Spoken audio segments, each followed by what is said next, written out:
what happens if you get arrested?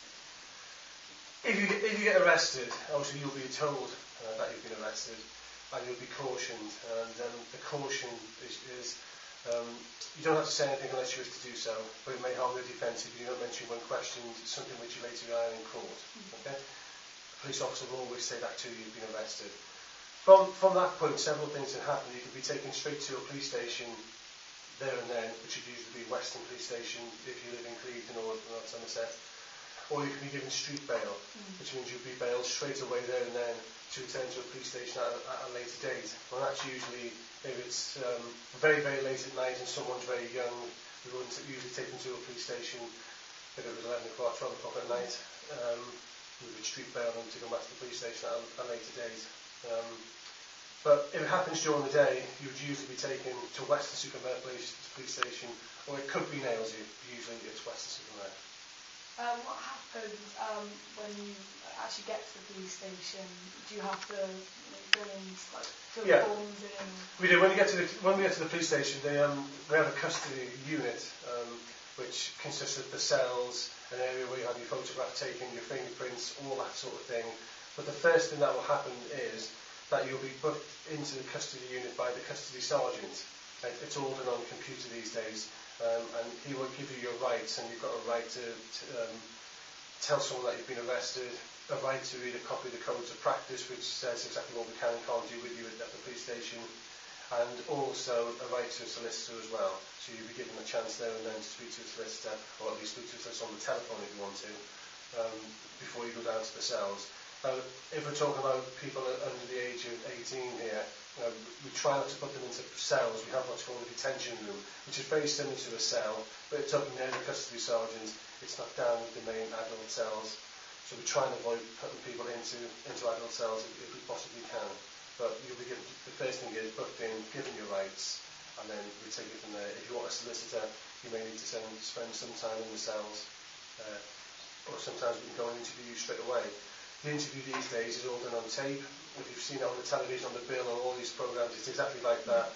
All done on tape in a room. It's probably done a bit more professionally than you see it on the bill, but the basics of what you see on the bill is correct. Yeah. So all crimes committed always have to go to court. They always have to go to court, or if they're like really bad, can they go straight to jail if you know it's them?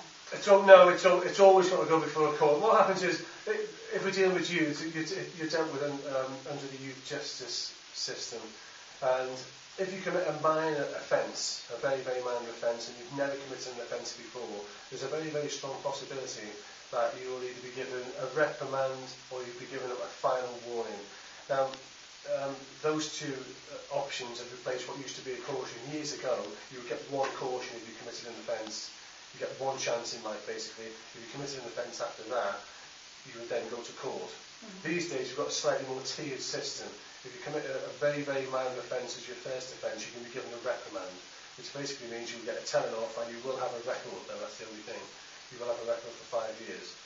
If you then commit a second offence, if that offence again isn't too serious, you can be given a final warning. If you're given a final warning, that means you don't go to court, you're given a warning by our inspector, and your name will then be given to the youth offending team. The youth offending team consists of police officers, social workers and various other agencies, and they will then work with you on a weekly basis with some people, could be more than that with some other people, and they will try and steer you away from a life of crime, basically. So it's a reprimand to start with for a minor offence.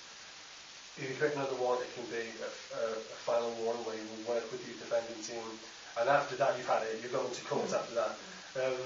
So that's the way the system is now. The problem is, if you commit a more serious offence and you've never committed an offence before, you can go straight to a final warning. Or if it's really, really serious, you can go straight to court. You can jump each stage, it depends really. But most people go through the system, reprimand, final warning, and then court after that if you commit a third offence. But if it's very, very serious, if you assault someone really, really badly and cause them serious injuries, we can skip both of that and you can go straight to court.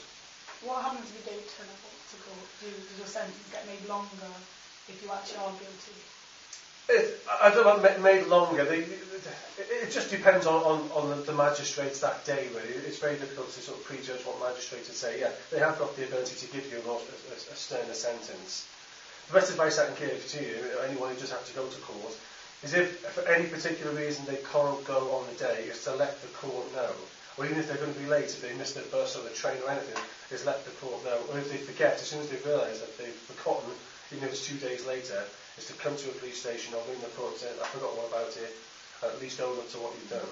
The longer you leave it, the more chance of a warrant being issued, and then the police officer will come and arrest you for failing to go to court, or failing to appear in court. What is the most commonly what is the most commonly committed crime in Cleveland that you see every year? By people under the age of 18? Yeah, by anyone. Well, if we're dealing with people under the age of 18, it's usually shoplifting,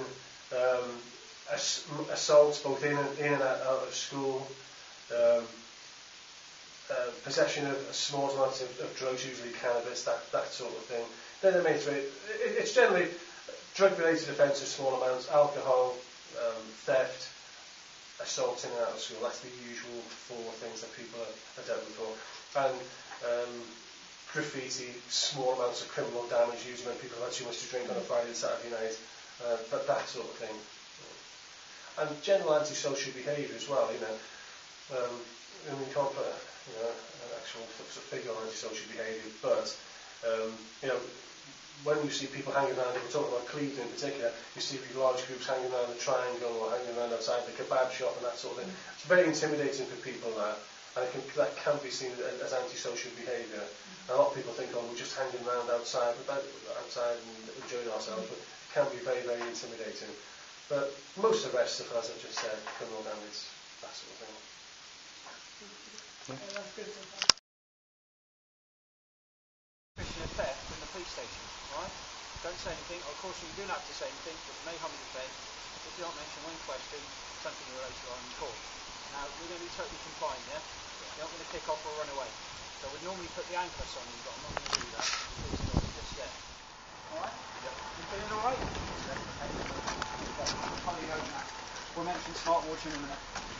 Just go and wait in the cage in there, please. Just in there. Lovely. Alright, just got to wait for the sergeant. Alright? This what? Ready? Come through to the charge office. Okay, coming now, we're going to put you in. Follow my colleague there.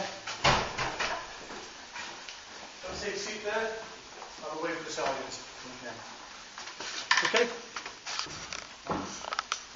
Okay, right, we're now going to take you down into the cell area. Big box in, alright? Just follow my colleague there. I'm just going to put you in one of our cells. Alright? Yeah. Then that's what you do. There we are. Okay. Here we go. That's what it looks like.